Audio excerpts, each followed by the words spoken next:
Not a day goes by when I do not think about God. More than thinking, I experience God in most of my waking moments. It is a feeling of contentment and satisfaction that goes beyond anything I can express here in a book or on a program like this. I have come to know the peace of spirit in my life, and because of this knowing, all of my worries, problems, achievements, and accumulations diminish in importance.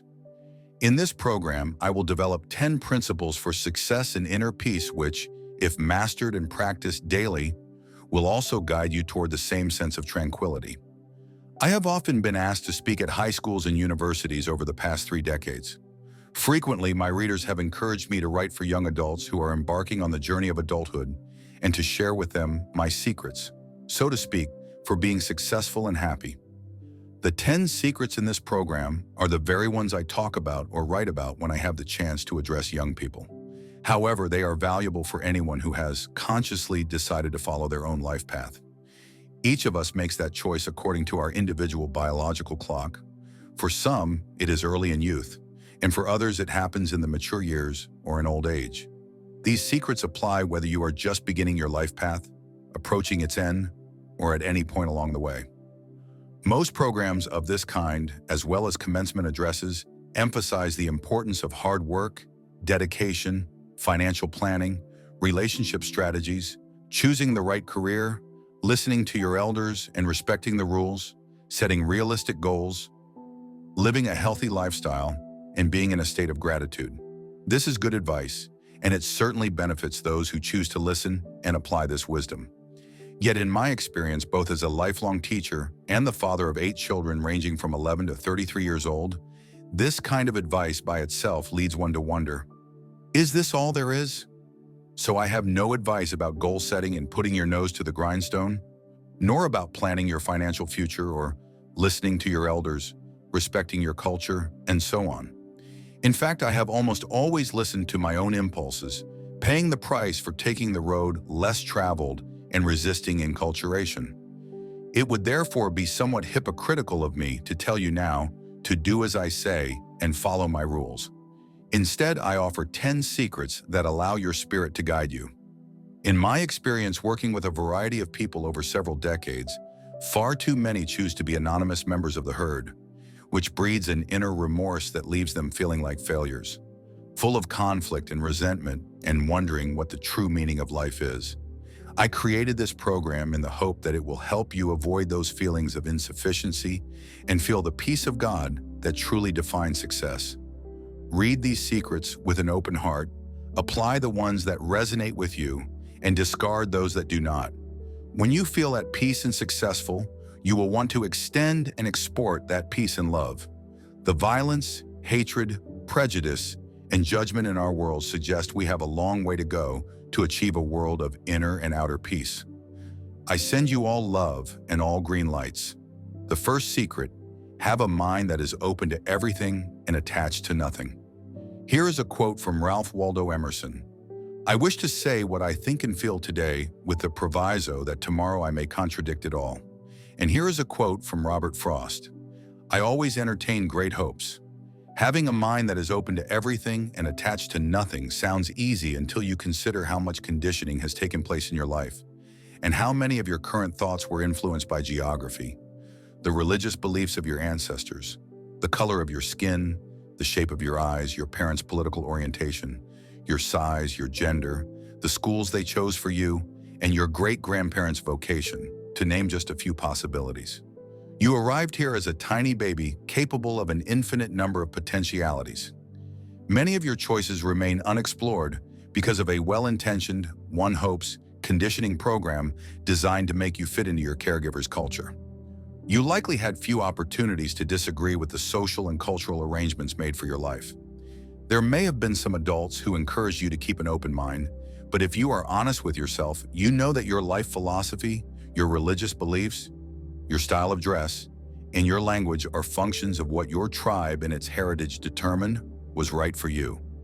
If you protested against this predetermined conditioning, you probably heard even louder voices insisting that you get in line and do things the way we have always done them. Fitting in trumped being open to new ideas. If your parents were Jewish, it is unlikely you were raised to honor and respect the Muslim religion, and vice versa. If both parents were Republicans, it is improbable that they spoke to you about the virtues of the Democratic Party. Whatever reasons our ancestors may have had for not being open-minded, it is true that they inhabited a much less populated world than ours. In today's overcrowded world, we simply cannot continue living with those ancient, closed-minded ways. I urge you to open your mind to all possibilities, resist any effort to pigeonhole you, and refuse to let pessimism enter your consciousness. Having a mind that is open to everything and attached to nothing seems to me one of the most basic principles you can adopt to contribute to individual and global peace. No one knows enough to be a pessimist. Find an opportunity to observe a small green sprout emerging from a seed. As you do, allow yourself to feel the awesome wonder of what you are witnessing. A famous poet named Rumi observed, "Sell your cleverness and buy bewilderment." The sight of an emerging sprout represents the beginning of life. No one on this planet has the slightest idea how all this works. What is that creative spark that causes life to emerge? What created the observer, consciousness, observation, and perception itself? The questions are endless. Some time ago, Earthlings in the space program were moving a little vehicle on Mars by remote control. Invisible signals took 10 minutes to travel through space and arrive with the instruction to turn right and tell the scoop to pick up some Martian soil and examine it. We all marveled at such technological feats. But think about it for a moment. In an infinite universe, Mars, our nearest neighbor, is the equivalent of moving 1/billionth of an inch across any page you may be reading. We move a tiny vehicle on a nearby neighbor, and we are so impressed with ourselves. There are billions and billions of planets, objects, and stars in our galaxy alone, and there are countless billions of galaxies out there. We are a speck in an immeasurably vast universe that has no end. Consider this. If we found the end, there would be a wall at the edge of the universe. If so, who built it? Even more bewildering. What is on the other side of the wall, and how thick is it? How can anyone be pessimistic in a world where we know so little? A heart begins to beat inside a mother's womb a few weeks after conception, and it is a total mystery to everyone on our planet. Compared with what there is to know, we are merely embryos. Keep this in mind whenever you encounter those who are absolutely certain there is only one way to do something. Resist being pessimistic with all your might, because we scarcely know anything compared with what there is to know. Can you imagine what a pessimist living only 200 years ago would think about the world we inhabit? Airplanes, electricity, automobiles, television, remote controls, the internet, fax machines, telephones, cell phones, and so on. All of it is due to that spark of open-mindedness that allowed progress, growth, and creativity to flourish. And what about the future and all of your tomorrows? Can you imagine sending yourself back to the 14th century, flying without machines, communicating telepathically, dematerializing and reassembling in another galaxy, or cloning a sheep from a photograph of a sheep? An open mind allows you to explore, create, and grow. A closed mind seals off any creative explanation. Remember that progress would be impossible if we always did things the way we have always done them. The ability to participate in miracles, true miracles in your life, occurs when you open your mind to your unlimited potential. The miracle mindset refuses to allow you to have low expectations about what you are capable of creating. Michelangelo suggested that the greater danger is not that your hopes are too high and you fail to reach them, but that they are too low and you do. Within you is an imaginary flame that burns brightly no matter what lies before you. Let this inner flame represent for you the idea that you are capable of manifesting miracles in your life.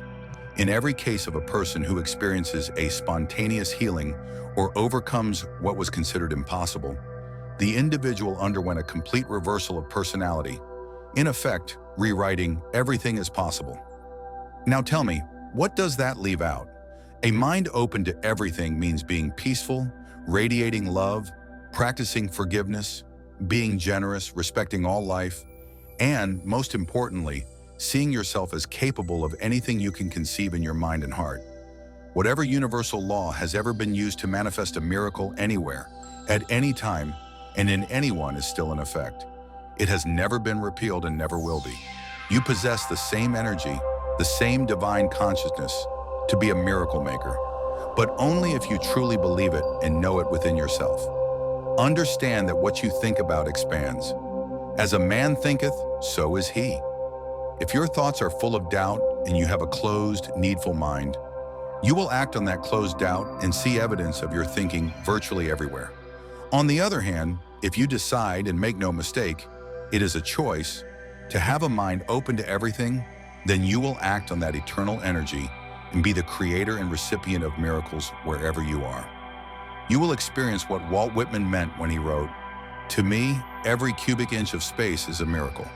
What does it mean to be open to everything? Everything means exactly what it says, without exceptions. When someone suggests something that conflicts with your conditioning, instead of responding with, "That is ridiculous. Everyone knows that is impossible," say instead, "I had never considered that before. I will think about it." Open yourself to the spiritual ideas of all people and listen with an open mind to the wild schemes and ideas that at first seem absurd. If someone suggests that crystals can heal hemorrhoids, that natural herbs can reduce cholesterol, that people will eventually be able to breathe underwater, or that levitation is possible, listen and be curious. Let go of your attachments to what you were taught to believe. Open your mind to all possibilities, because whether you believe something is possible or impossible, either way, you will be right. How can this be true? Your agreement with reality and all that is possible determines what you will become. If you are convinced you cannot become rich and famous, or artistic, or a professional athlete, a great singer, or whatever it may be, you will act on that inner conviction that prevents you from manifesting what you would truly like. All you will get from your effort is being right. When you need to be right, you are attached to your conditioned reflection of how things are and have always been, and you assume they always will be. Free yourself from attachments. The first secret has two components.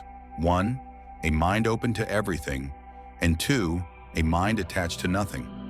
Your attachments are the sources of all your problems. The need to be right, to own someone or something, to win at all costs, to be seen by others as superior. These are attachments. The open mind resists these attachments and consequently experiences inner peace and success. To release attachments, you must change how you see yourself. If your primary identification is with your body and your possessions, your ego is the dominant force in your life. If you can master your ego sufficiently, you will invoke your spirit to be the guiding force in your life. As a spiritual being, you can observe your body and be a compassionate witness to your existence. Your spiritual aspect sees the madness of attachments because your spiritual self is an infinite soul. Nothing can make you happy or successful. These are inner constructs that you bring to your world rather than something you receive from it. If you think peaceful thoughts, you will feel peaceful emotions, and that is what you will bring to every situation in life. If you are attached to being right, or absolutely need something to be at peace or to be successful, you will live a life of striving without ever arriving. It is possible to have a burning desire without being attached. You can have an inner vision of what you intend to manifest and still detach from the outcome. How? Consider this observation in A Course in Miracles. Infinite patience produces immediate results. It sounds like a paradox, does it not? Infinite patience implies an absolute certainty that what you would like to manifest will appear in perfect order and precisely on time. The immediate result you receive from this inner knowing is a feeling of peace. When you detach from the outcome, you are at peace, and you will ultimately see the fruits of your convictions. Suppose you are offered a choice between two magic wands. With wand A, you can have any physical thing you desire simply by waving it, regardless of the circumstances of your life. Which would you choose? A guarantee of things or inner peace for the rest of your life? If you choose peace, then you already have wand B. Simply have a mind open to everything but attached to nothing. Let everything come and go as it will. Enjoy it all, but never make your happiness or success dependent on an attachment to anything, any place, and particularly any person. In all your relationships, if you can love someone enough to allow them to be exactly what they choose to be, with no expectation or attachment on your part, you will know true peace in your life. True love means you love a person for who they are, not for what you think they should be. That is an open mind and an absence of attachment. The second secret, do not die with your music still in you. Here is a quote from Euripides. There is just one life for each of us, our own. And Abraham Maslow once said, a musician must make music, an artist must paint, a poet must write, if he is to be ultimately at peace with himself. What a man can be, he must be. Do not die with your music still in you. The world you live in is an intelligent system in which every moving part is coordinated by every other moving part. There is a universal life force that supports and orchestrates everything. All works in perfect harmony. You are one of those moving parts. You showed up here, in the body you inhabit, precisely on time. Your body will leave this world with the same precision. You are an essential piece of this complex system. Here you are, in this intelligent system that has no beginnings or endings, in which all the galaxies move in harmony with one another. You must have appeared here for a reason. Khalil Gibran said, when you are born, your work is placed in your heart. So what is your work, your purpose? Are you living it in the way your heart urges? Listening to your heart, take a moment right now and point to it. Let your finger point directly to your heart, not to your brain, but to your heart. This is who you are. The constant in and out beat of your heart is a symbol of your infinite connection to the ever-present heartbeat of God, or universal intelligence. Your left brain calculates, figures out, analyzes, and arrives at the most logical choices for you. It thinks, thinks, thinks. Your right brain represents your intuitive side. This is the part of you that goes beyond reason and analysis. It is the part that feels things, that is sensitive to love, that is moved by what is important to you. Your right brain allows you to cry when holding your babies or to revel in the beauty of a glorious day. Your left brain can analyze it while your right brain lets you feel it. Choose a situation and ask yourself whether what you know or what you feel is more important to you. Generally, what you attend to first depends on the situation and the circumstances in which you find yourself. Your intellect may be working out exactly how you should act in a relationship when things are collapsing or when they are rapturous. And then there are times when what you feel will override what you know. If you feel fear, loneliness, or, on the other hand, excitement, love, and ecstasy, these will be the dominant forces you act on. These are the moments when your right brain is right. Your right brain will always lead you passionately to your purpose. Listening to your right brain, there is an invisible, intuitive presence that is always with you. I picture this presence as a small creature sitting on your right shoulder, reminding you when you have lost your sense of purpose. This little being is your own death, urging you on. The days are slipping by, do it, and then your body will leave. In this visit, your invisible companion prompts you when you spend yet another day doing what someone else has dictated if it is not part of your own passion in life. You will most likely always know when you are off purpose because of your thoughts of frustration. You may not always act on this knowing, however, because your left brain has not gathered the courage to do what your right brain knows is your destiny. Your intuitive inner voice keeps urging you, despite everyone around you having a different vision of what you should be doing. Then your invisible companion, your death, speaks even louder.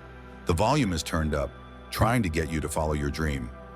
Listening exclusively to your left brain will ultimately turn you into a pretender, or worse, into a commuter.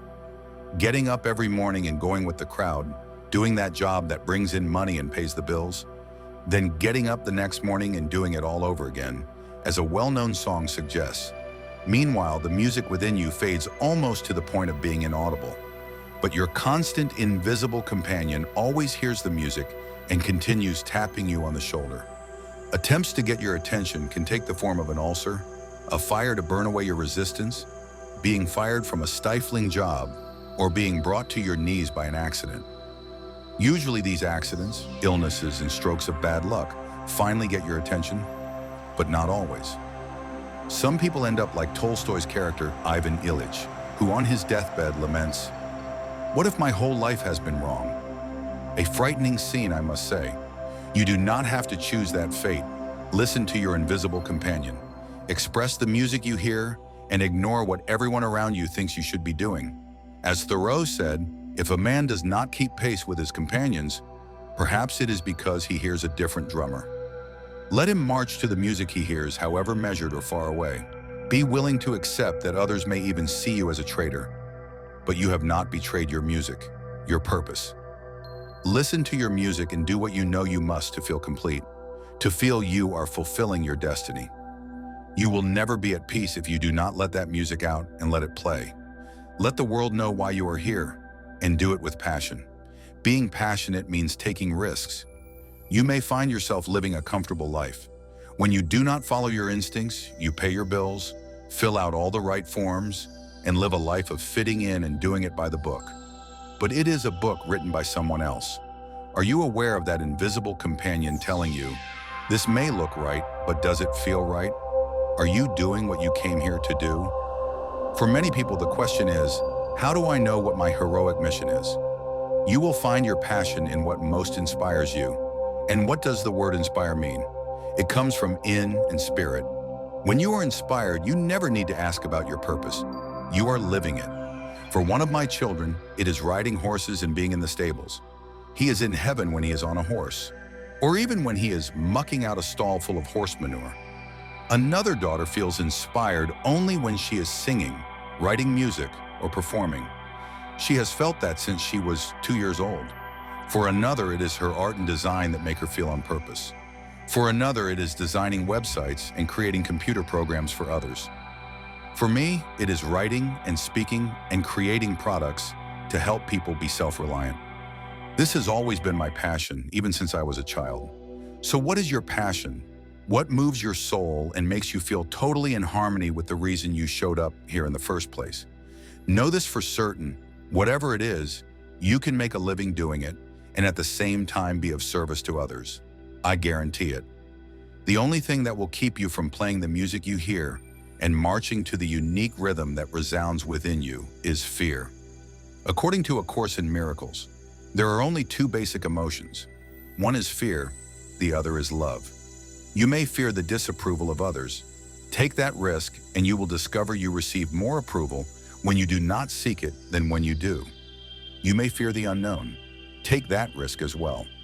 Step into it asking, what is the worst that can happen if this does not work? The truth is, you will simply get through it. You will not starve nor be tortured. If something does not work, move on. You may fear success. Perhaps you have been conditioned to believe you are inadequate or limited. The only way to challenge such absurdity is to approach what you know you are here to do and let success chase you, as surely it will. Or you may fear the greatest myth of all. You may fear failure. This may surprise you, but failure is an illusion. No one fails at anything. Everything you do produces a result. If you are trying to learn to catch a football and someone throws it to you and you drop it, you did not fail. You produced a result.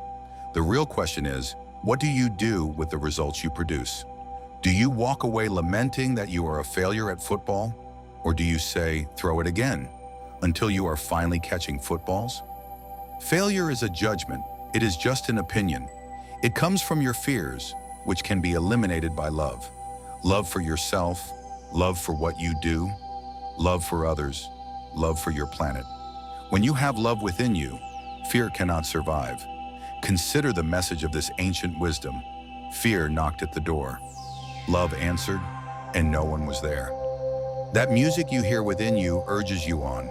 Once you transcend your fears and let in love and self-respect, when you produce a result that others laugh at, you will also feel moved to laugh.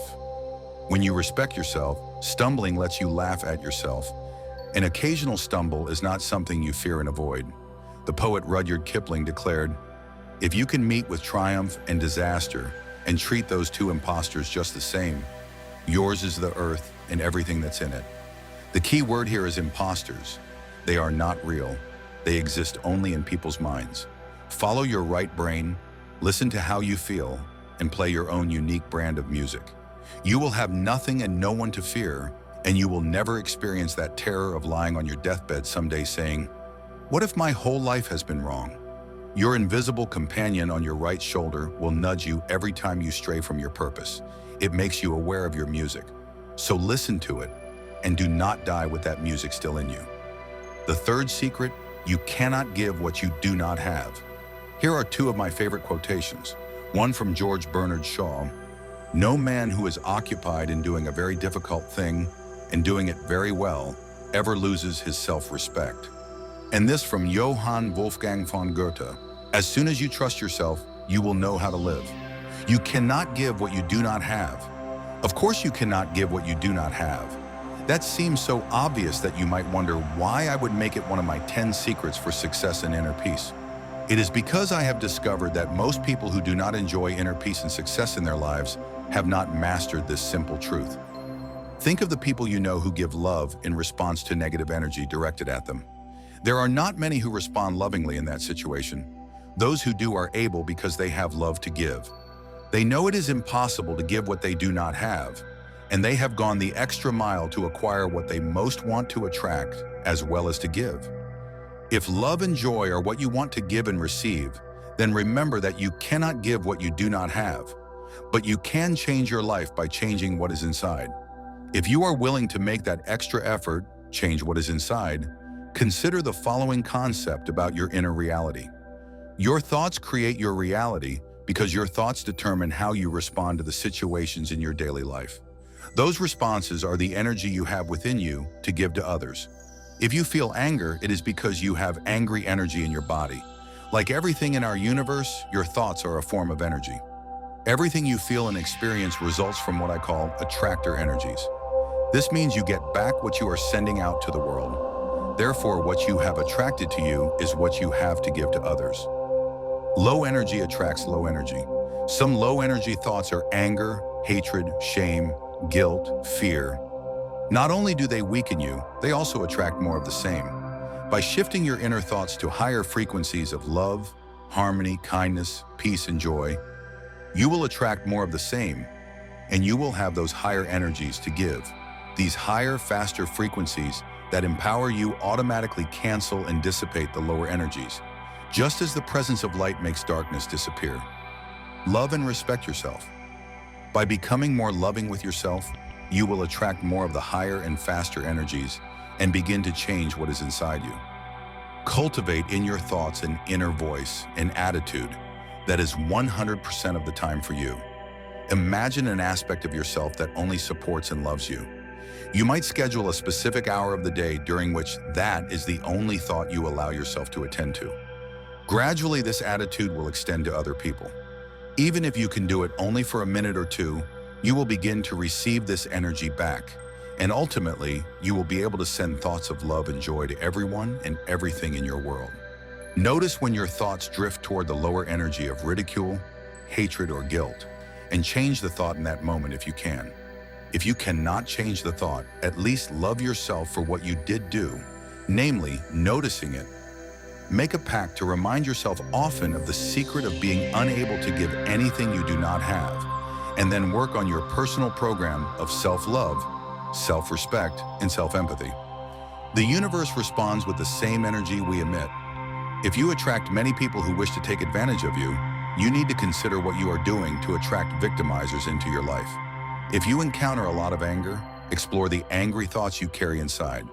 If your consciousness is a give me, give me, give me energy, you will attract all kinds of demanding energies into your life. You know this is true by the number of deadlines that go unmet, or the demanding bosses or clients you encounter, and the sense of being a victim. Send give me, give me, give me energy into the universe, and it will send the same back in response. If what you give is self-respect and self-love, the universe, via attractor energy, will return the love and respect you have been radiating. It really is that simple. You cannot give what you do not have. The irony of giving.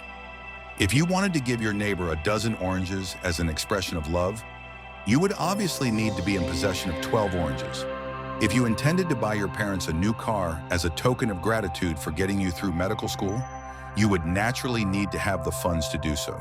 Similarly, you cannot give love to others if you have none for yourself. You cannot show respect for others if you lack self-respect. You cannot give happiness if you feel unhappy. And of course, the reverse is also true. You can only give what you have, and everything you are giving every day consists of items from your own personal inventory. If you give hatred, it is because you have stored hatred within yourself to be able to give it. If you give misery, it is because you have a supply available to select and distribute. This concept is simplified by describing the squeezing of an orange. When you squeeze an orange, you will always get orange juice.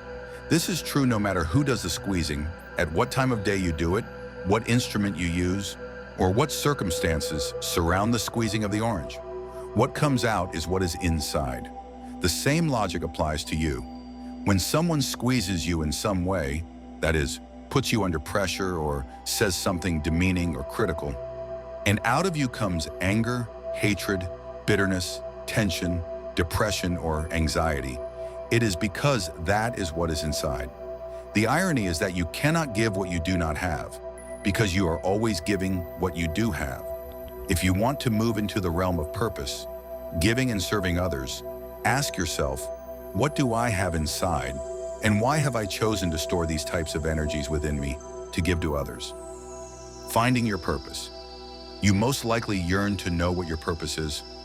How can I find my purpose? Is the question I am asked most often. The person asking often elaborates on their dilemma by saying, I would be happier if I could be on my purpose, but I simply do not know what my purpose in life is. My response is that you came into this world with absolutely nothing, and you will leave this physical world with exactly the same. All your acquisitions and achievements cannot go with you. Therefore, the only thing you can do with your life is give it away. You will feel on purpose if you find a way to be constantly at the service of others. Purpose is about service, about taking the focus off you and your personal interests and serving others in some way. You build because you love to build, but you build to make others happy. You design because your heart directs you, but those designs serve others. You write because you love to express yourself in words, but those words will help and inspire readers. If you do not yet know your purpose, you will continue searching for it through the various stages of your life. There are many different models that describe the stages of life. Here I use the 4 archetypal stages of athlete, warrior, statesman, and spirit to show briefly what your purpose is at each stage. In the archetype of the athlete, the focus is exclusively on the physical body and how it looks and functions. The warrior archetype wants to compete, defeat, and collect the rewards. The statesman archetype emphasizes fulfilling the desires of others by asking, how may I serve? In the final and highest stage we know, there is the archetype of the spirit. In this stage, you realize what it means to be in this world, but not of this world. The spiritual part of you knows that neither the body nor this world is its exclusive home.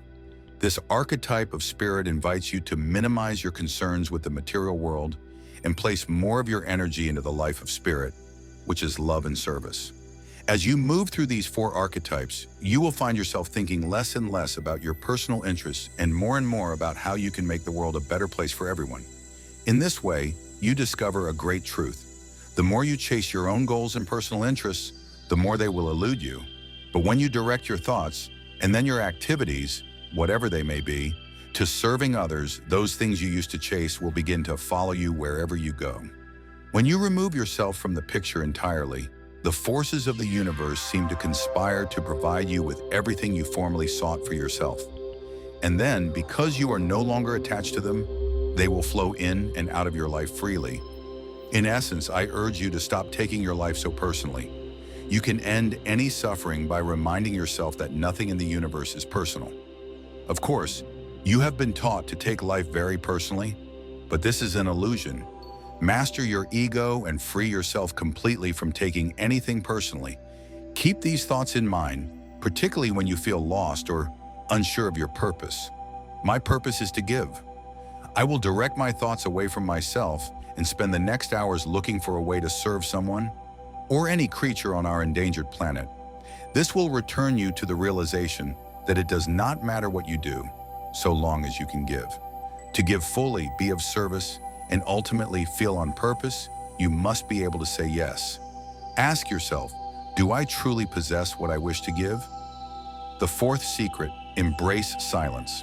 Here is a quote from John Stuart Mill. Solitude in the sense of being alone is often essential to any depth of meditation or character. And solitude in the presence of natural beauty and grandeur is the cradle of thoughts and aspirations, which are not only good for the individual, but which society could not do without. And Bill W., the man who founded Alcoholics Anonymous, said, "Perhaps one of the greatest rewards of meditation and prayer is the sense of belonging that comes to us. Embrace silence.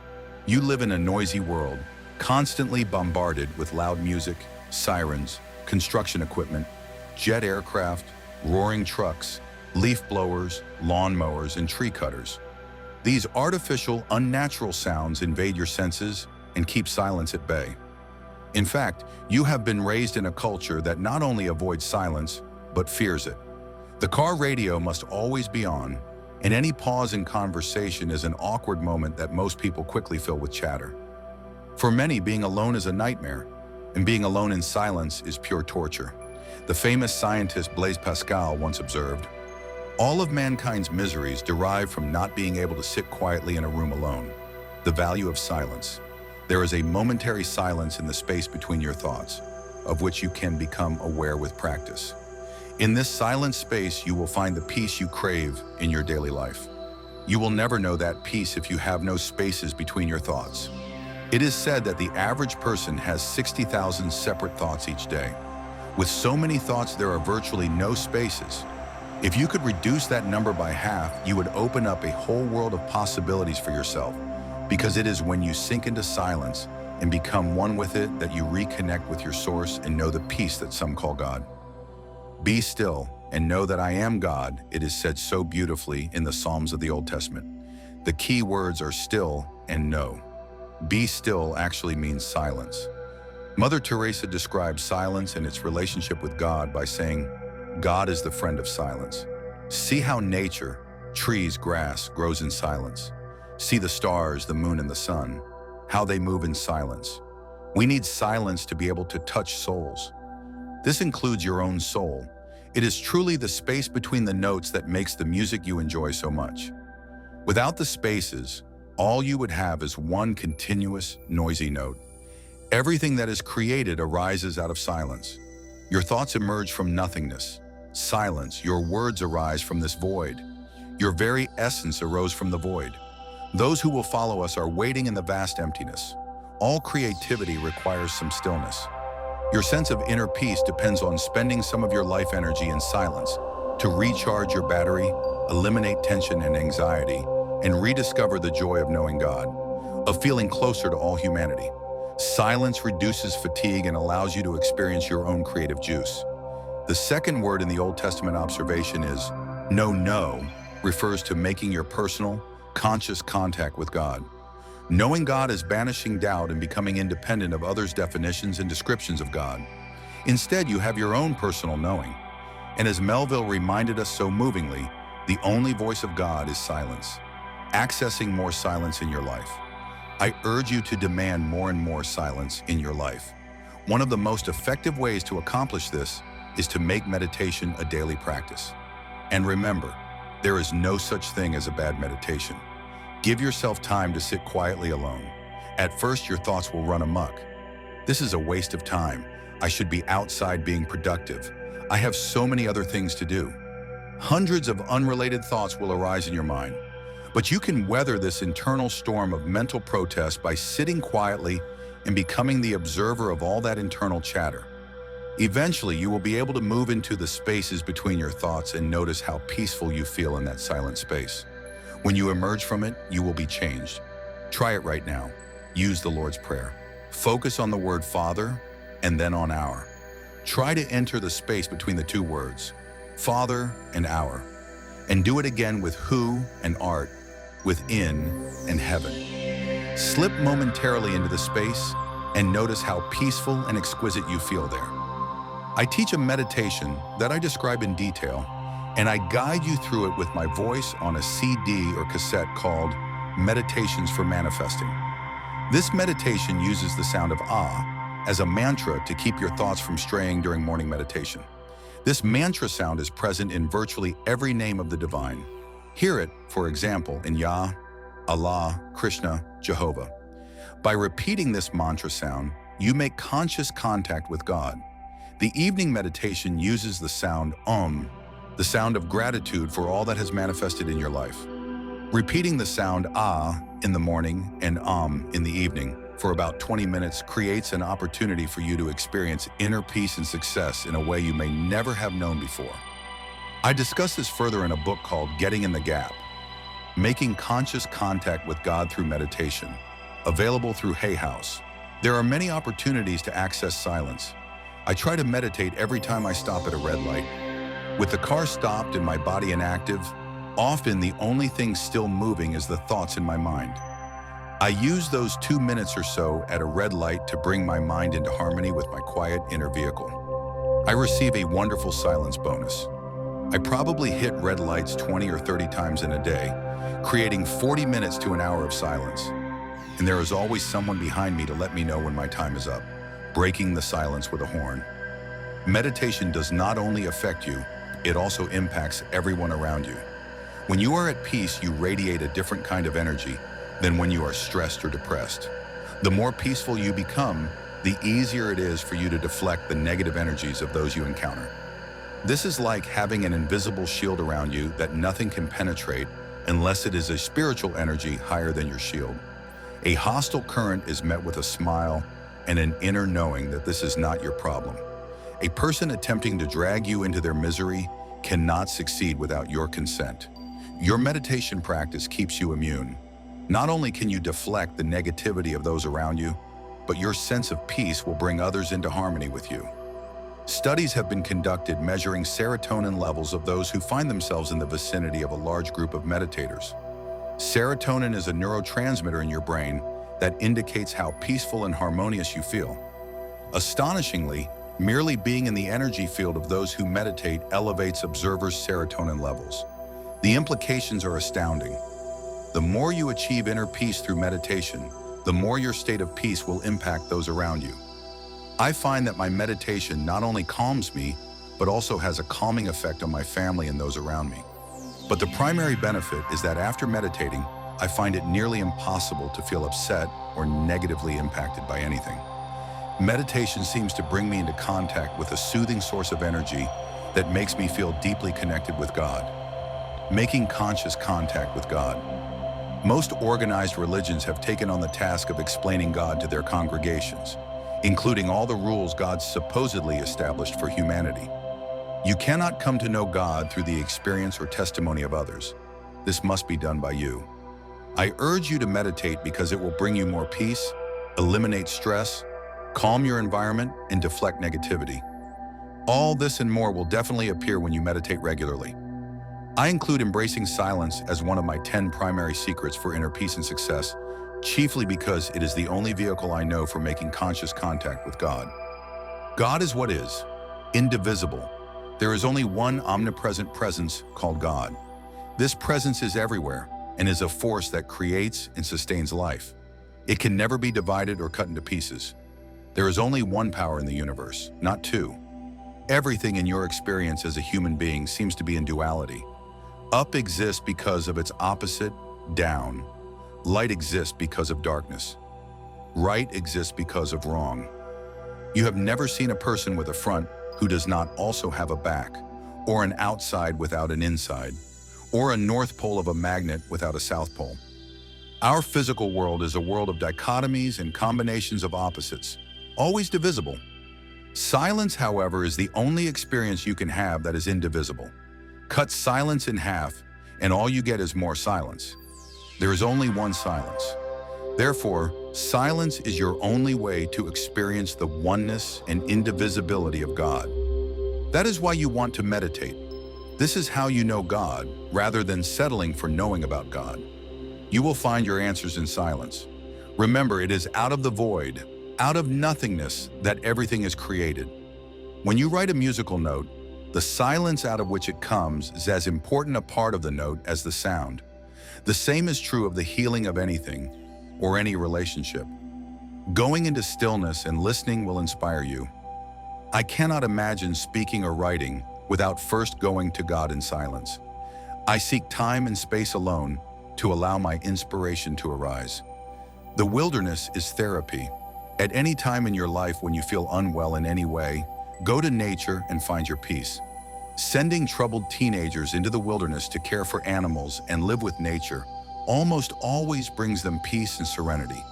Drug addictions disappear when young people are confronted with climbing a mountain or crossing a lake in a canoe. People diagnosed with terminal illnesses often find that months in a secluded cabin in the wilderness, meditating and living with God, is the exact therapy they need, and sometimes the source of miraculous, spontaneous remissions. If you ever suffer from insomnia, walk barefoot on grass for 10 minutes before going to bed. Nature has a wonderful way of healing many ailments. Try spending a day in an isolated place, listening only to the sounds of nature, the birds, the insects, the whisper of leaves, the wind.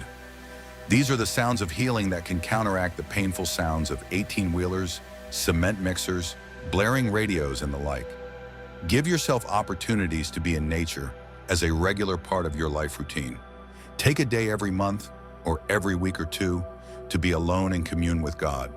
This is the ultimate therapy, and it is far less expensive than paying someone to listen to you. Keep your silent communion with God to yourself. Everything you wish to manifest arises from the spirit of silence. You do not use your ego to manifest. In fact, the ego can inhibit the creative process.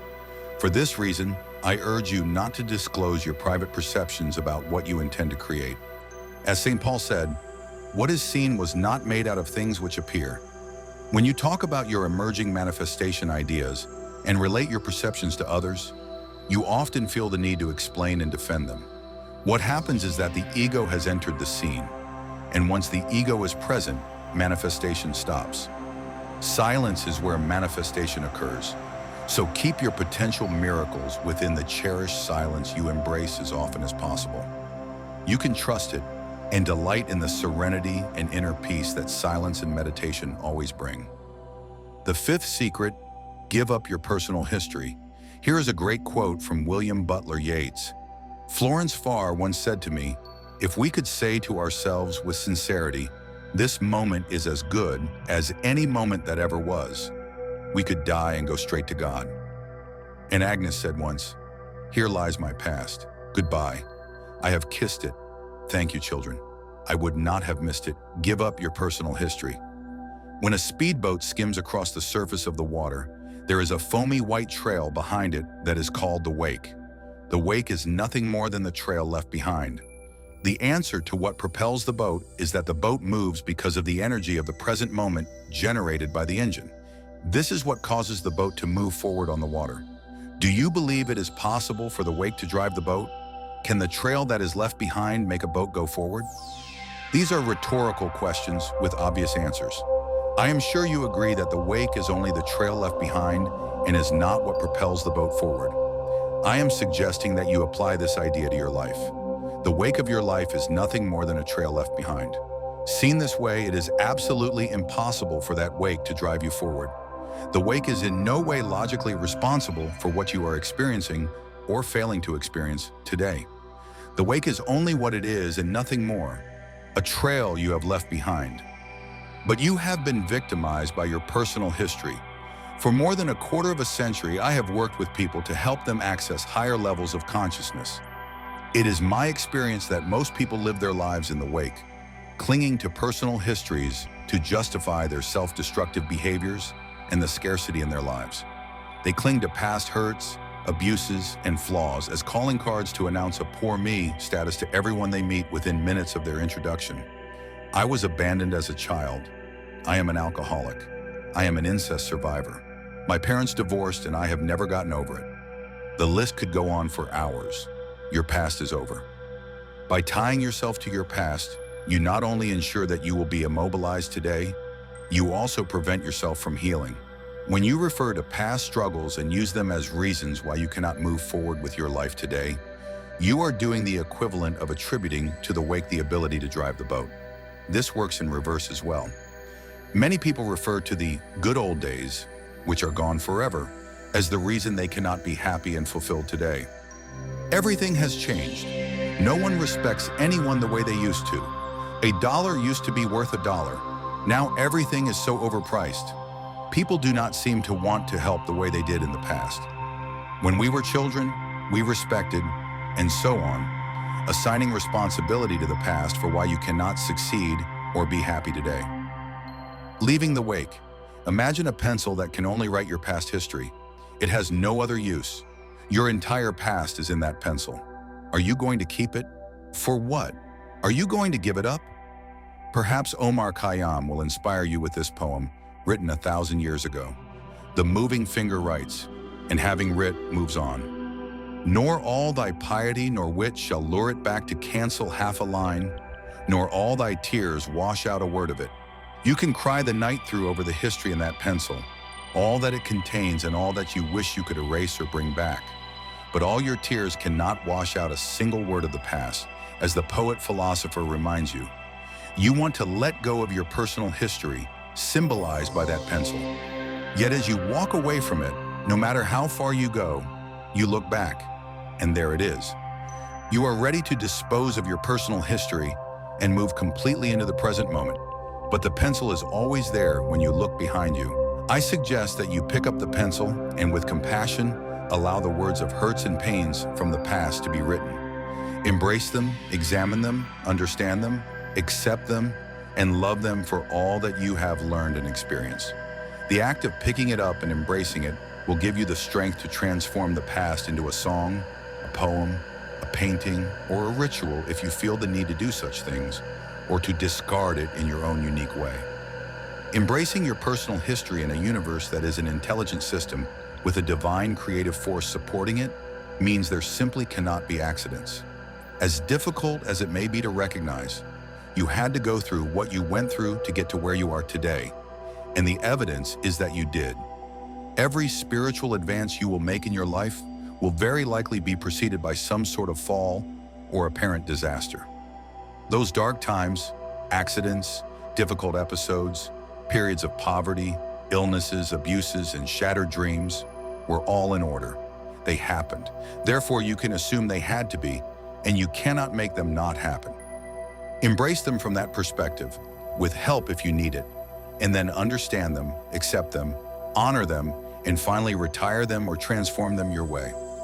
I know someone who gives them a new job description.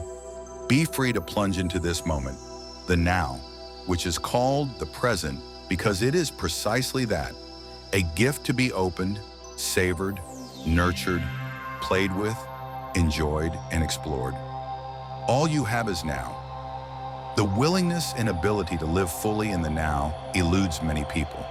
While you are eating your appetizer, do not worry about dessert. When you are reading a book, notice where your thoughts are. While you are on vacation, stay there, rather than thinking about what should have been done and what must be done upon returning home. Do not let the elusive present moment be consumed by thoughts that are not here and now. There is an irony in this habit of having your mind wander to other times and places. You can only wander in the now, because the now is all you ever get. Thus, wandering is a way of consuming your present moments. In fact, you do have a past, but not now. And yes, you do have a future, but not now. And you can consume your now with thoughts about it and about the past and the maybes. Yet that will keep you from experiencing the inner peace and success you could be experiencing. Is it helpful that other creatures waste the present in thoughts about the past and the future? A beaver simply does what a beaver does, and it does it in the moment. It does not spend its days wishing to be a young beaver again, or ruminating on the fact that its beaver siblings got more attention, or that its beaver father ran off with a younger beaver while it was growing up. It is always in the now. We can learn a great deal from God's creatures about enjoying the present moment rather than consuming it with guilt about the past or worries about the future. Practice living in the moment and refuse any thought based on your past that defines you. Stop and take note of everything that is in your immediate space. The people, creatures, vegetation, cloud formations, building designs, everything. Stay in the present by meditating and drawing nearer to the ultimate now, which is God. God is only here and now. Think about this. God will do nothing different 1 hour from now than what God is doing at this moment. And God is doing nothing different now than what God was doing 1,000 years ago. The truth is, you can only come to know God if you are willing to be at peace in the present moment. In the fourth secret, I discussed how meditation is a way to make conscious contact with God. Here I would like to share a sublime secret I learned from one of my most influential teachers. You will only truly come to know God when you relinquish past and future in your mind and immerse yourself completely in the now. Because God is always here and now. Very few people understand and live this principle, largely because of their conditioning and their unwillingness to train their minds to live in the present moment. That is one of the reasons I sometimes say the extra mile is never crowded. On the extra mile, choosing inner peace and attracting success into your life while you live in the present moment becomes a way of being. You can begin by releasing your personal history from your repertoire of available excuses for why you are not living in peace. By ceasing to depend on your personal history, make an effort to eliminate every label you have placed on yourself. Labels serve to negate you. In the end, you must live up to the label instead of being the unlimited spirit that is your true essence. You are not an American, an Italian, or an African. You are a member of one race, the human race. You are not male or female, nor a Democrat or a Republican. You are one with true oneness, God. You are not athletic, magical, mathematical, literary, or any other label. Transcending labels, especially those others placed on you in your past, opens the opportunity to soar in the now in whatever way you desire. You can be all things at any present moment of your life. I recommend that you find a way to transform your personal history, and as you do, remind yourself that you are transforming every belief you have used as a label or marker of your limitations. Replace all of that with the knowing that you are not what you have done, what you have been, what you were taught, or what was done to you. You are part of the beloved, always connected to your source, and therefore connected to the unlimited power of the beloved. Your past story and all your wounds are no longer here in your physical reality. Do not allow them to be here in your mind, cluttering your present moments. Your life is like a play with several acts. Some of the characters who enter have short roles. Others have much larger roles. Some are villains and others are good, but everyone is necessary. Otherwise, they would not be in the play. Embrace them all and move on to the next act. The sixth secret: you cannot solve a problem with the same mind that created it. Here is a great quote from Carlos Castaneda. Any path is only a path, and there is no affront to oneself or to others in dropping it if that is what your heart tells you to do. And from Cicero, any man can make mistakes, only a fool persists in his error. You cannot solve a problem with the same mind that created it. Any problem can be solved with a spiritual solution. One of the most intriguing passages in A Course in Miracles suggests that you do not have a problem. You only believe you do. The opening lines of the Torah, as well as in Genesis in the Bible, state, God created the heavens and the earth, and later, and everything that God created was good. If you interpret these words literally, it is quite clear that problems are impossible. If God created everything, and everything God created was good, then the bad does not exist. But you say illness, disharmony, despair, and so on seem to exist and run rampant in our world. When you feel separated from your sacred center, it is easy to believe so strongly in separation that you explain any discomfort as a problem. In the world of spirit, of God, problems simply do not exist, and they are not real. When your spiritual connection is weak, you drift from the world of spirit, and problems arise from your belief in separation. Your mind creates the illusion of separateness, and your body, swayed by the thoughts of your ego, acquires illnesses. Our societies are the creation of our collective thoughts. They acquire the same disease of separation, and then we have what we call social problems. Yet all these so-called problems represent a spiritual deficit that can be remedied with spiritual solutions. Think of it this way: if you change your mind, you will resolve the problem. I have written an entire book on this subject called There's a Spiritual Solution to Every Problem: How to Change Your Mind. You can accept the idea that it is your belief in your separation from God that creates the attitude you then label as a problem. You can explore this idea that what you call problems are simply illusions or errors of your intellect. If God is everywhere, there is no place where God is not. Therefore, you have God with you at all times. You may believe otherwise, but it is this belief system that creates your so-called problems. If you can bring truth into the presence of these illusions, they will dissolve. Just as you know that 3 plus 3 equals 6 is true, and that 3 plus 3 equals 810 is false. By bringing truth into the presence of this arithmetic error, it simply dissolves. The same will happen with all your belief-created problems when you bring the higher energy of truth to them. Saint Francis of Assisi, in his famous prayer, implores us to change our minds to this thought. Where there is hatred, let me sow love. Light always dissolves darkness. Love always cancels hatred. Spirit always cancels problems. Problems exist as beliefs of your ego mind, which is incapable of conceptualizing an awareness of your spiritual mind. Just as darkness has no concept of light. By rewriting your agreement with reality, you can change your mind and dismiss any perceived problem. Change your attitude toward yourself and resolve to believe in your connection to the higher energy of God, even in the most difficult circumstances. Transform anything that seems problematic to your higher self, trusting that the problem is not what it appears to be. Rewrite your agreement about who you are and what you are capable of accomplishing. Your new agreement with reality. Your thoughts are the source of virtually everything in your life. Every relationship you are in is something you carry with you wherever you go. If your relationship is lousy, it is because you think of it that way. The person you are in relationship with is not with you at this moment, nor when you are at work, nor when you are in the bathroom, but your thoughts about that person are always with you. The only way you can experience another person is in your thoughts. You cannot get behind their eyes and be them. You can only process them with your thoughts. If you look for what is wrong in them and store that negative image in your mind, then that is where your relationship exists. If you shift your thoughts to what you love instead of what you label as wrong, you have just changed your entire relationship. It went from lousy to great by changing your mind. Try to remember always that you carry all your relationships in your head. Robert Frost reminds us, you love the things you love for what they are.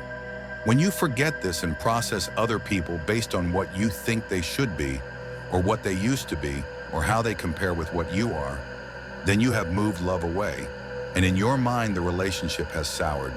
You experience everything and everyone in your thoughts. Change your thoughts and you will change what you carry in your head as problems. The world is as it is. The economy is as it must be. People who misbehave in the world are doing what they are supposed to do. You can process it any way you choose. If you are filled with anger about all those problems, you are one more person contributing to the pollution of anger. Your desire to do something about lower energies will motivate you to be more loving, more sensitive, and more peaceful. And in so doing, you may influence those furthest from God to return to their source. This new agreement with yourself, to remain always connected to Spirit, even when it seems the hardest thing to do, will allow any degree of perfect harmony for which your body was designed to flourish. Transform disease to God and treat your body with regular exercise, healthy foods, large amounts of pure water, and plenty of rest so it can function as a container for Spirit to flow through. Your new agreement with reality, in which you blend your physical self and personality with your spiritual self connected to God, will begin to radiate a higher energy of love and light wherever you go. Others will experience the glow of your God consciousness, and disharmony, disorder, and all manner of problems will simply not flourish in your presence. Become an instrument of God's peace, as Saint Francis desires in the first line of his famous prayer. Climb the ladder of human consciousness from the lowest to the highest. Become a mystic simply by changing your mind from one that creates and experiences problems to one that resolves them. The 3 levels of consciousness. Throughout your life, you can gauge your level of consciousness in the following 3 levels. Few, if any, remain at any one level all the time. These levels of consciousness are presented from lowest to highest. The first and lowest level is called ego consciousness. In ego consciousness, your primary emphasis is on your personality and your body. There is an exceptionally strong belief in your separation from others, from everything you would like to attract into your life, and from God. This attitude puts you in a competitive state. Your job, it seems, is to get there first, to win, and to be number one. The most important things you can do. When you live at the level of ego consciousness, you spend a lot of time measuring your success in terms of how you compare with others. If you have more than others, you feel better about yourself. Having more money makes you feel better. Collecting more awards and prestige and climbing higher on the corporate ladder encourages you to feel good about yourself. Ego consciousness leads you to compete, compare, and conclude that you are the best, so you concentrate on running faster and looking better than others. It is at this level of consciousness that problems exist.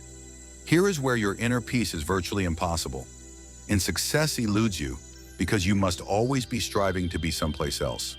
To walk comfortably along the extra mile, you must master this ever-demanding and impossible-to-satisfy ego.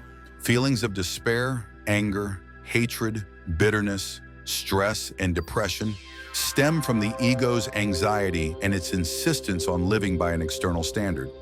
The result is the anguish of not measuring up or not fitting in appropriately.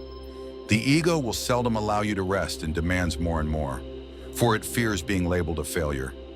When you move beyond the ego and make your higher self the dominant force in your life, you will begin to feel that inner glow of peace and success that characterizes the extra mile. The second level is called group consciousness. Group consciousness is similar to ego consciousness, except that you move beyond your individual ego and join a larger organization, the group ego. Your membership is based on your family, your heritage, your racial background, your religion, your language, your political affiliations, and so on. You are required to think and act as the group to which you have been assigned. You go to war in the name of patriotism to kill others who have been conditioned to do the same. You identify as a person from a particular ethnic group, often with labels such as Italian, Chinese, or African American. At the level of group consciousness, you are often dedicated to continuing social problems, such as war, brutality, and religious persecution that originated in ancestral enmities that have existed for thousands of years. But it also extends into daily life. Families insist you adopt this point of view, that you hate who they hate and love whom they love. You maintain blind loyalty to a company that may be manufacturing instruments of destruction, something you would normally oppose, but you do it anyway because it is my job. Some police officers and soldiers victimize their fellow human beings by behaving worse than the criminals or so-called enemies they so abhor. Our inhumanity to our fellow humans is often justified on the basis of a group consciousness mindset.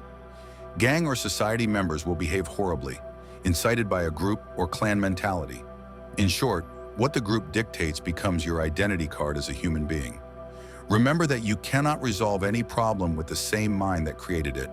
To resolve a struggle that results from group consciousness, you must change your mind, or you will continue to have the problem haunting you. Solving problems rooted in group consciousness involves moving to the highest level, which is the third level, mystic consciousness.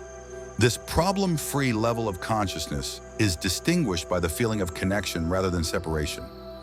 At the level of mystic consciousness, you feel connected with every individual, every creature, the entire planet, and with God. Feeling connected means you truly feel that we are all one, and that harm directed at others is, in reality, harm directed at ourselves. Here, cooperation replaces competition, hatred dissolves with love, and sorrow shrinks to nothing with joy. At this level, you are a member of the human race, not of a subgroup. Here you are a nation of the world with a global consciousness rather than a patriot of any single country. In mystic consciousness, you will not feel separate from anyone, anything, or from God.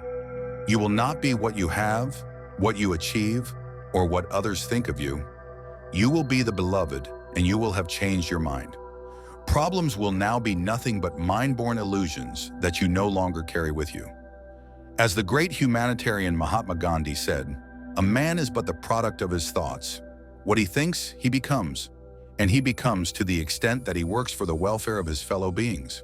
This is the level of mystic, or God, consciousness. It is a place where you can live a problem-free existence by changing your thoughts from ego and group consciousness to the higher level of mysticism. Here you truly grasp what Thoreau meant when he said, "There is no remedy for love, but to love more." The seventh secret, there are no justified resentments. Here is a quote from Marcus Aurelius, the famous Roman emperor. "The happiness of your life depends upon the quality of your thoughts. Therefore, guard accordingly, and take care that you entertain no notions unsuitable to virtue and reasonable nature." And from Mother Teresa, "God does not ask us to do great things, only small things with great love. There are no justified resentments." You hear people say this all the time. I have a right to be upset by the way I have been treated. I have a right to be angry, hurt, depressed, sad, and resentful. Learning to avoid this kind of thinking is one of my 10 primary secrets for living a life of inner peace, success, and happiness. Every time you are filled with resentment, you are handing over the controls of your emotional life to others so they can manipulate you. I realized how powerful this lesson was many years ago while attending a meeting of 12 people who were in a clinic group for alcoholism and drug addiction. All 12 had been accustomed to blaming others for their weaknesses, using almost any excuse as justification for returning to their self-destructive ways. A placard hung in the room with these words: "In this group, there are no justified resentments." Regardless of what anyone said to another member, no matter how confrontational or ugly the accusation, each person was reminded that there are no justified resentments. Perhaps you should consider whom you resent before you make your own decision about whether this is useful for you. Resentments give you an excuse to return to your old habits. That is what took you there in the first place. Why resentments are there? Perhaps you are familiar with a popular television program called Who Wants to Be a Millionaire? If the contestant answers 15 multiple-choice questions, he or she wins $1 million. Starting with a question worth $100, the person in the hot seat answers 5 questions to reach the $1,000 level. At this point, the person is guaranteed to leave with something. The questions then increase in difficulty. If the contestant reaches $32,000, again there is a guarantee of leaving with that amount. Thus, there are 2 threshold levels.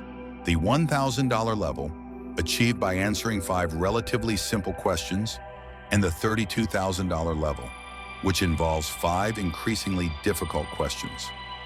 I have just given you details about this show to present the idea of the 2 thresholds you must reach to have a chance at the highest level of consciousness. The $1 million level, so to speak.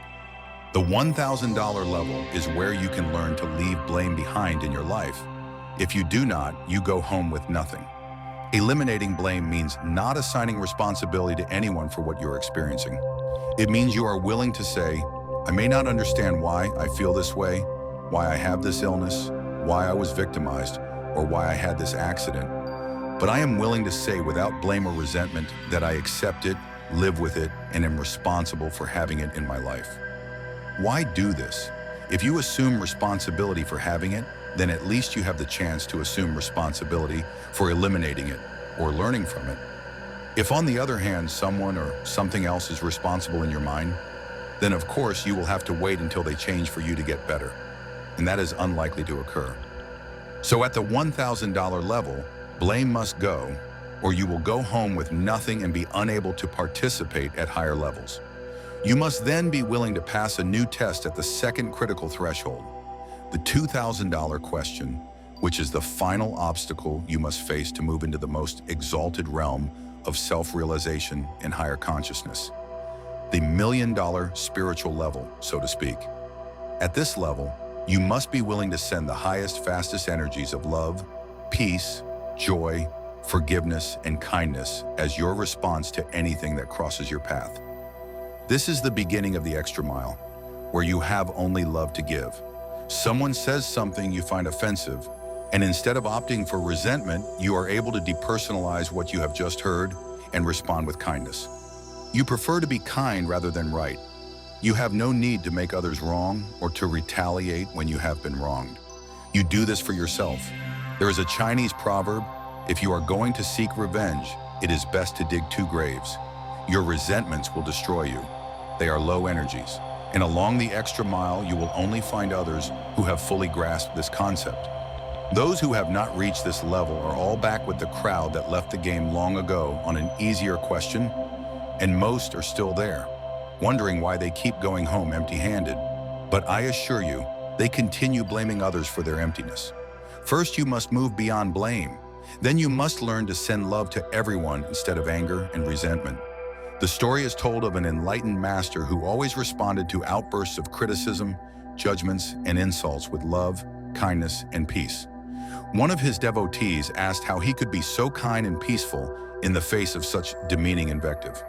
His reply to the devotee was this question: if someone offers you a gift and you do not accept it, to whom does the gift belong? The answer ushers you onto the extra mile. Ask yourself, why would I allow something that belongs to someone else to be a source of my resentment? As the title of a popular book puts it, what you think of me is none of my business. Stop looking for occasions to be offended. When you live at ordinary or lower levels of consciousness, you spend a great deal of time and energy seeking opportunities to be offended. A news report, an economic downturn, a rude stranger, a fashion misstep, someone swearing, a sneeze, a dark cloud. Anything will do if you are looking for an occasion to be offended. Along the extra mile, you will never find anyone engaging in such absurdities. Become a person who refuses to be offended by anything or any set of circumstances. If something happens and you disapprove of it, of course, say what you feel from the heart, and, if possible, work to eliminate it. Then let it go. Most people operate from the ego and truly need to be right.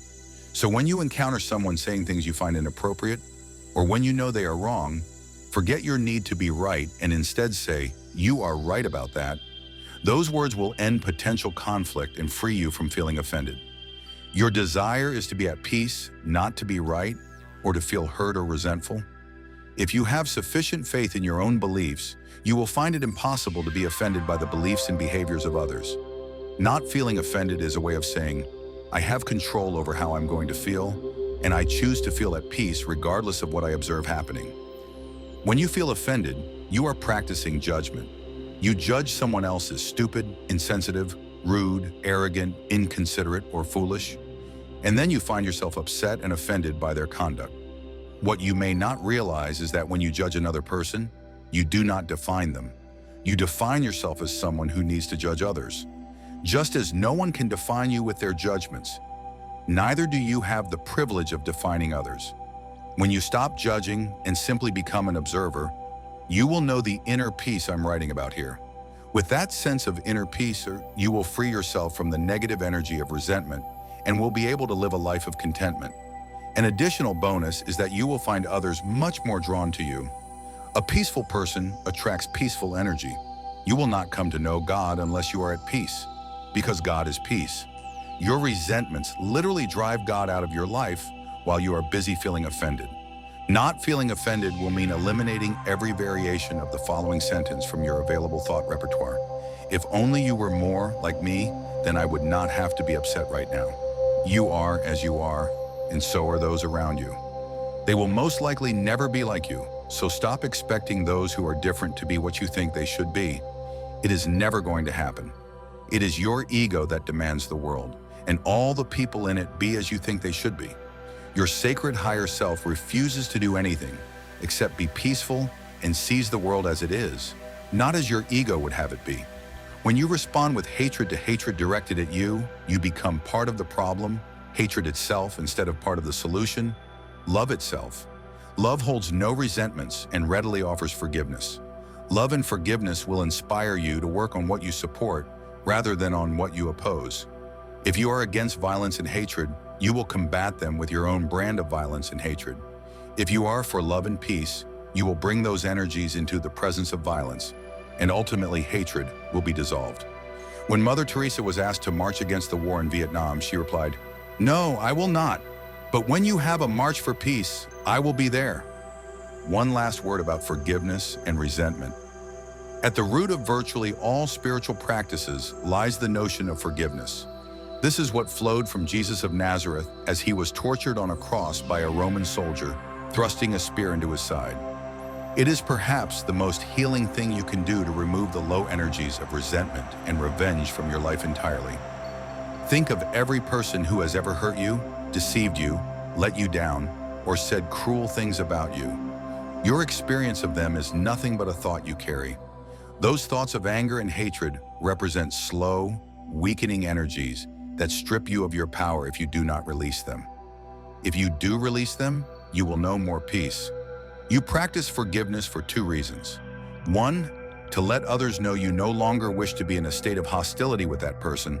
And two, to free yourself from the self-destructive energy of resentment. Resentment is like a poison that continues to flow through your system, doing its poisonous damage long after you have been bitten by the snake. It is not the bite that kills you, it is the poison. You can remove the poison by choosing to let resentments go. Send love in some form to those you feel have injured you, and notice how much better you feel, how much more peace you have. It was an act of profound forgiveness toward my own father, whom I never saw nor spoke to, that transformed my life from ordinary consciousness to higher consciousness, with achievements and successes beyond anything I ever dared imagine. Indeed, there are no justified resentments if you wish to walk along the extra mile and enjoy inner peace and success at every step. The eighth secret, treat yourself as if you already are what you would like to become.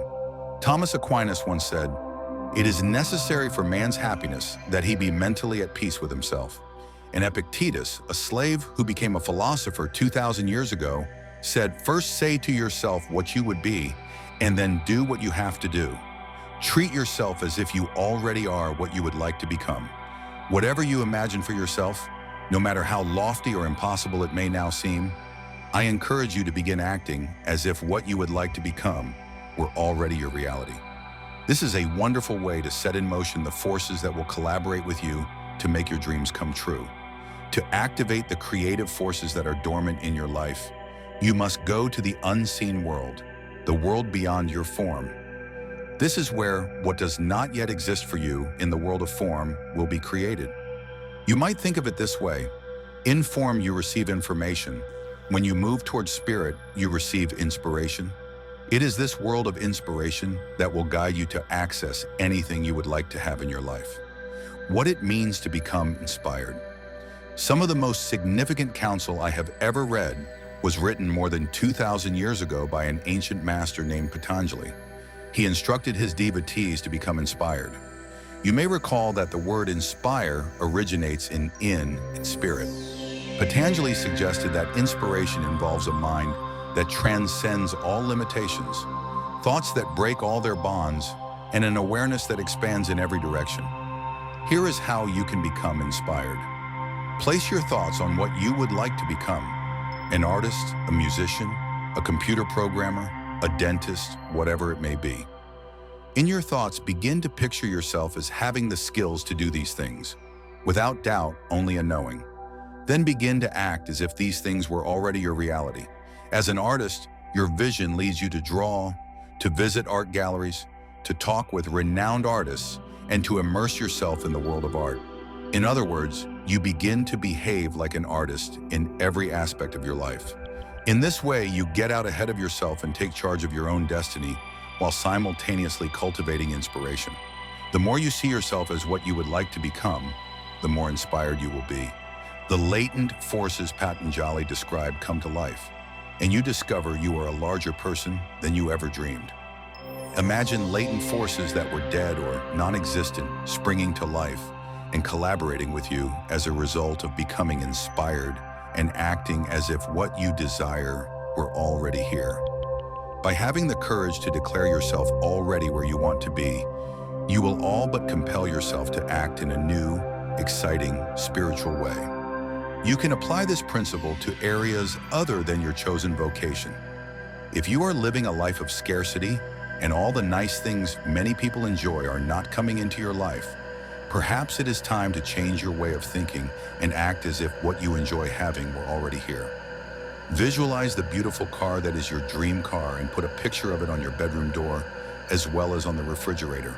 While you are at it, put it on the dashboard of the car you currently drive. Visit a showroom. Sit in your car and notice the beautiful new car aroma. Run your hands over the seats and grip the steering wheel. Walk around your car appreciating its lines. Take your car for a test drive and visualize that you have the right to drive this car, that you are inspired by its beauty, and that it will find a way to enter your life somehow, some way. This is your car. Talk with others about your love for this car. Read about it. Find an image for your computer screen and leave it there to see whenever you are near the computer. All of this may seem silly to you, but when you become inspired and act as if what you desire were already here, you will activate those latent forces that will collaborate to make this your reality, spreading inspiration everywhere. Living in the manner described above can become a life habit. This does not involve deception, arrogance, or harming others. This is a quiet agreement between you and God, in which you work discreetly in harmony with the forces of the universe to make your dreams real.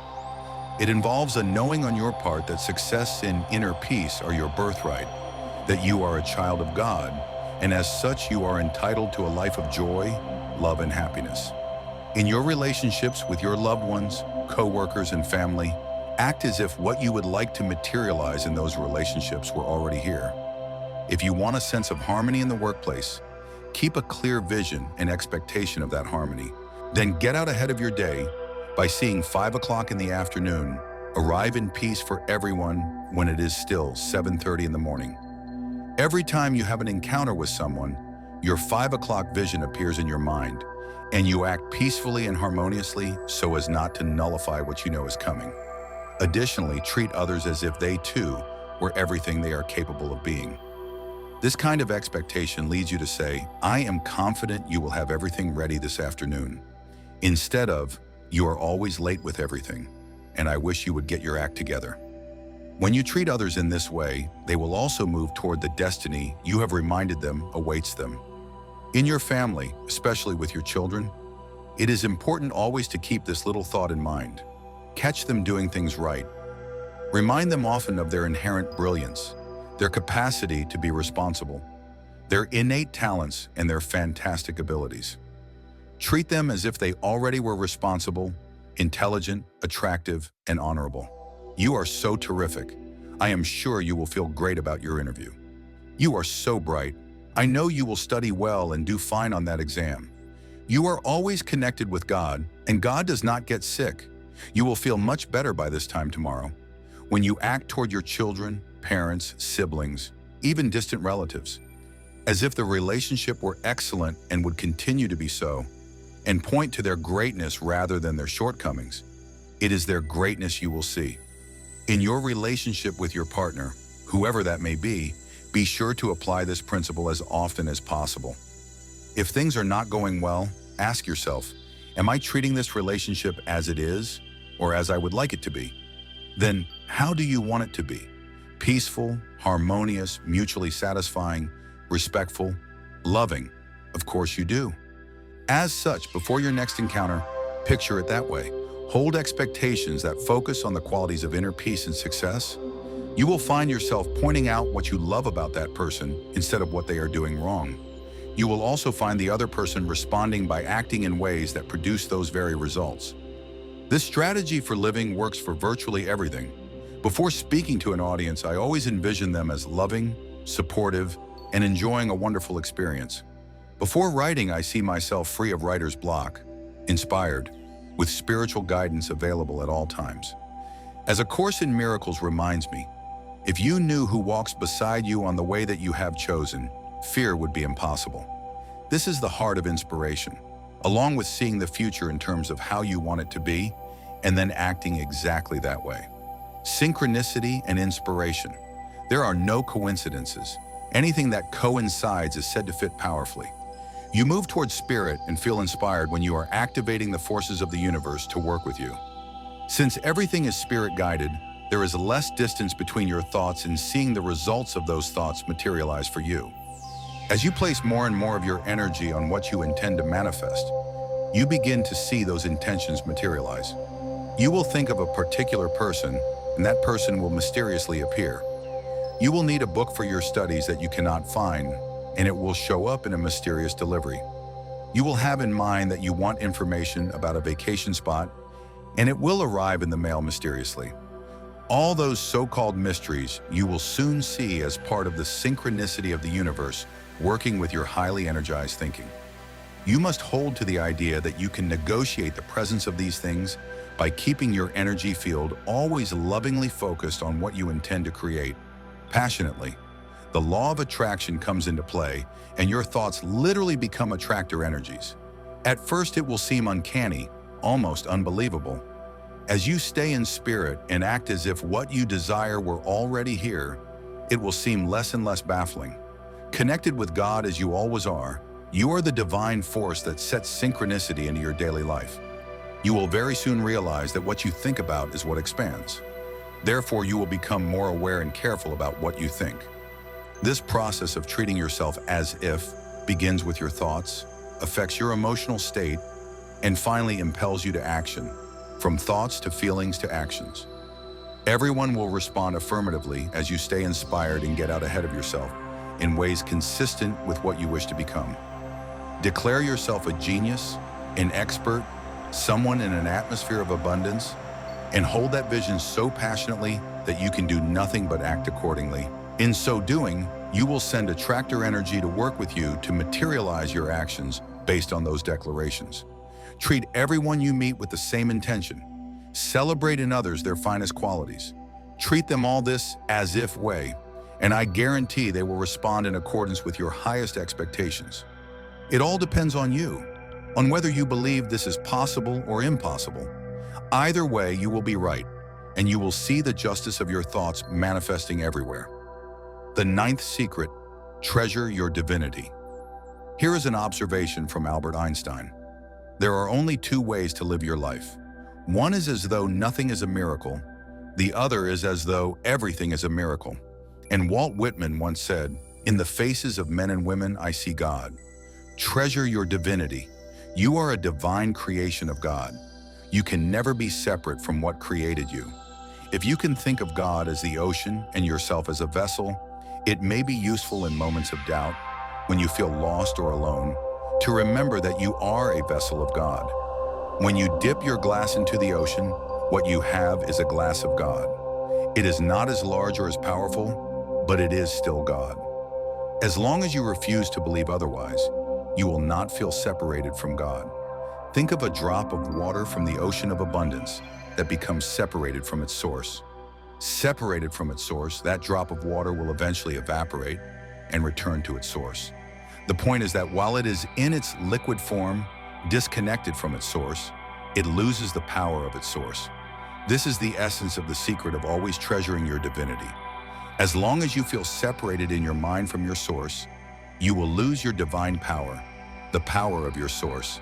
Like the drop of water, you too will change form and eventually return to your source. While you feel disconnected from God, you will lose the power of your source, which is the unlimited power to create, to be miraculous, and to experience the joy of being alive. A drop of water disconnected from its divine source symbolizes your ego. What is your ego? Your ego is nothing more than an idea you carry with you wherever you go. This idea tells you that you are the sum total of what you have, what you do, and who you are. The ego insists that you are a separate being, that your personality and your body are your essence, that you are in competition with all other egos for your share of the pie, which is limited and finite.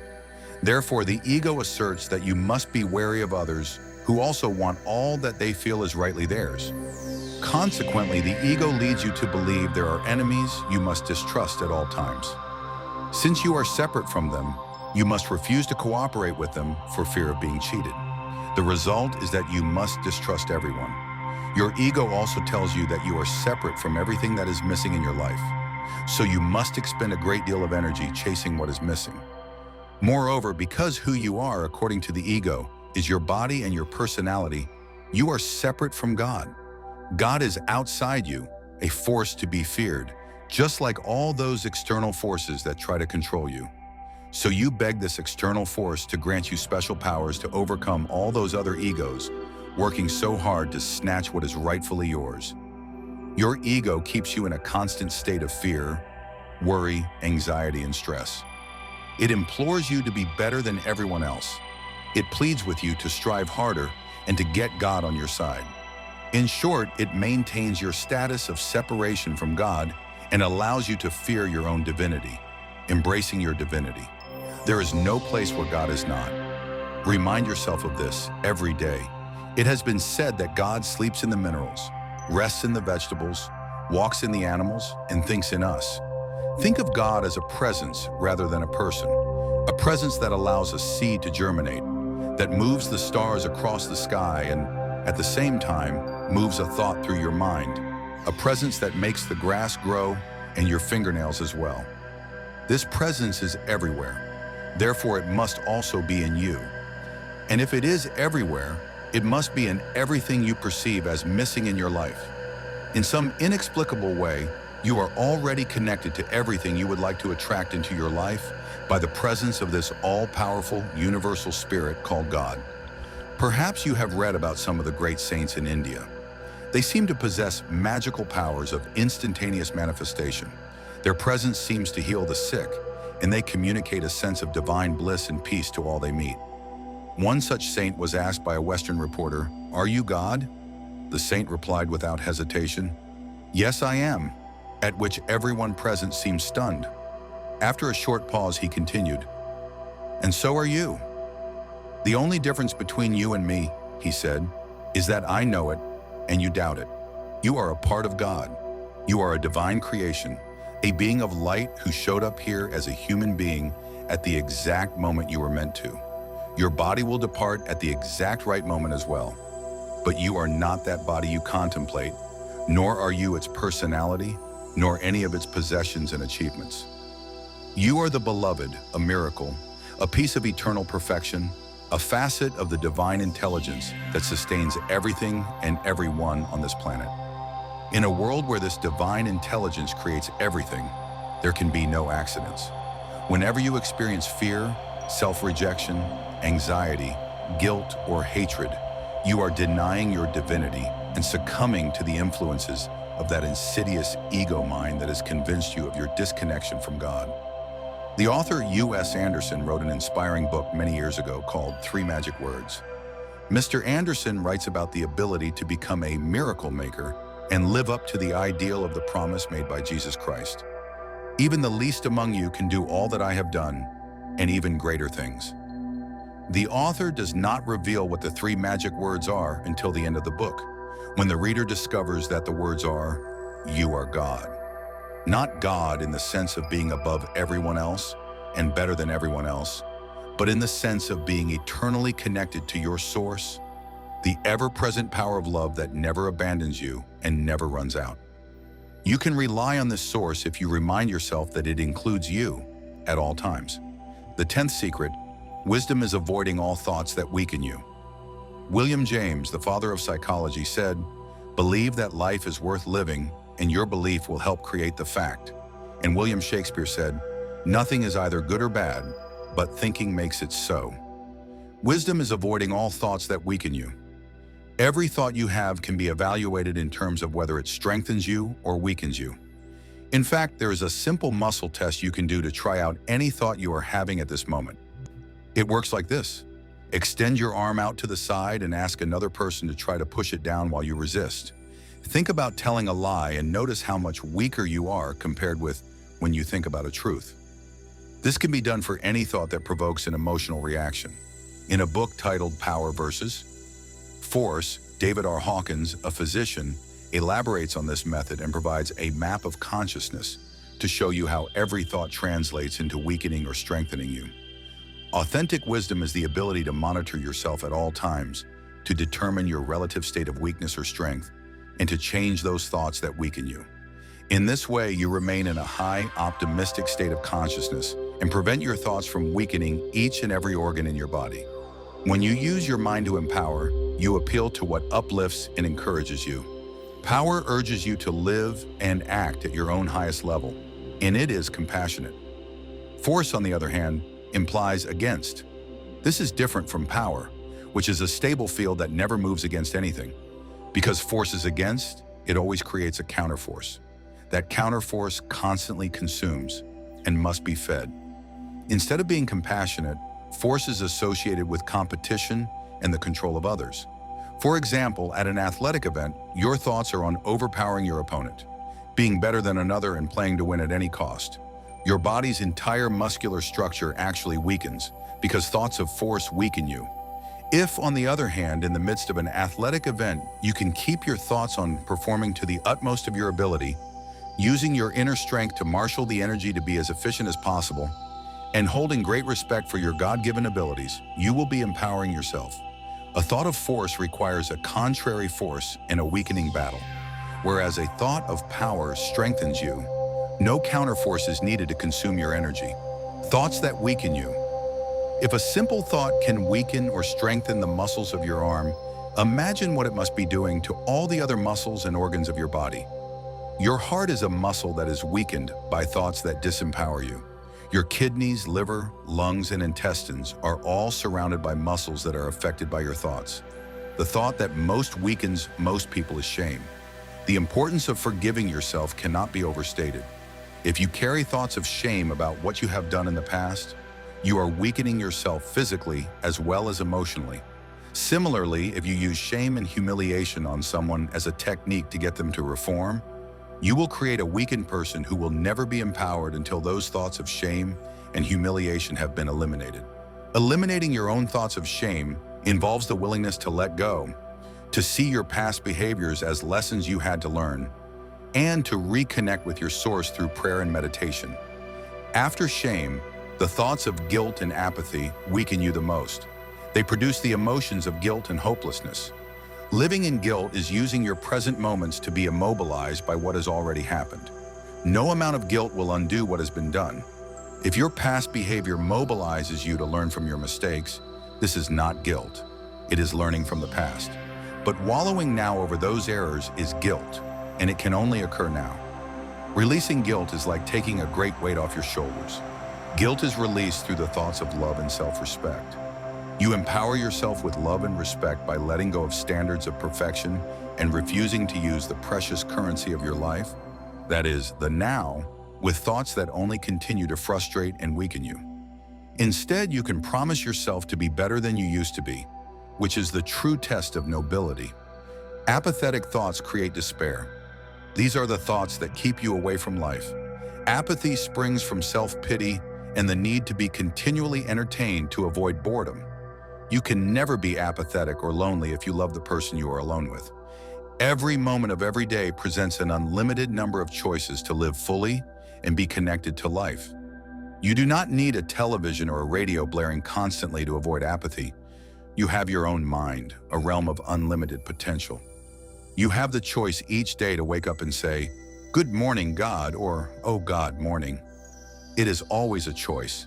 Any moment you fill with thoughts of boredom and apathy truly will weaken you, physically, emotionally, and spiritually.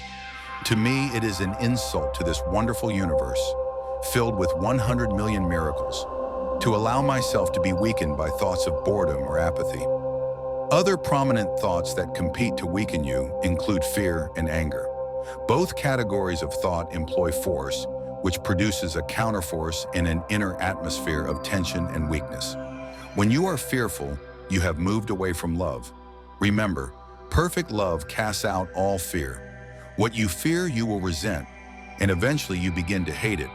Thus, the hatred-fear dichotomy is at play within you, weakening you constantly. Every fear-based thought you have keeps you away from your purpose and simultaneously weakens you. Your fear thoughts invite you to remain immobilized.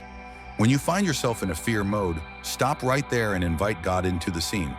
Hand over the fear to your senior partner with these words: "I do not know how to deal with this, but I do know that I am connected to you, the miraculous creative force in this universe. I will set aside my ego and hand it to you. Try it. You will be amazed at how quickly that higher energy of love will cancel and dissolve your fear thoughts while empowering you at the same time."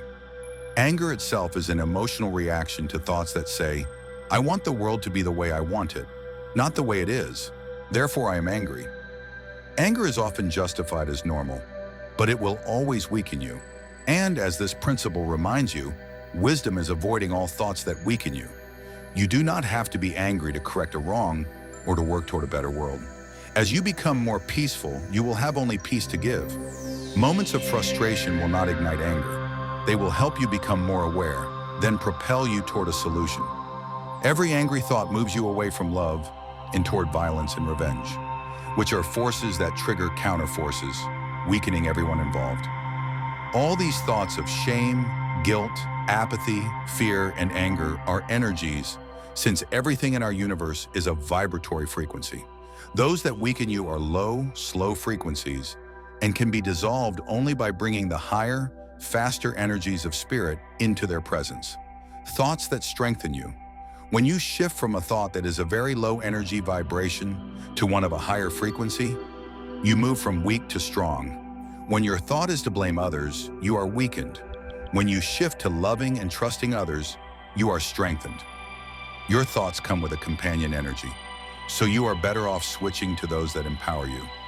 Once you realize that what you are thinking is the source of your experience of reality, you will begin to pay more attention to what you are thinking at any given moment.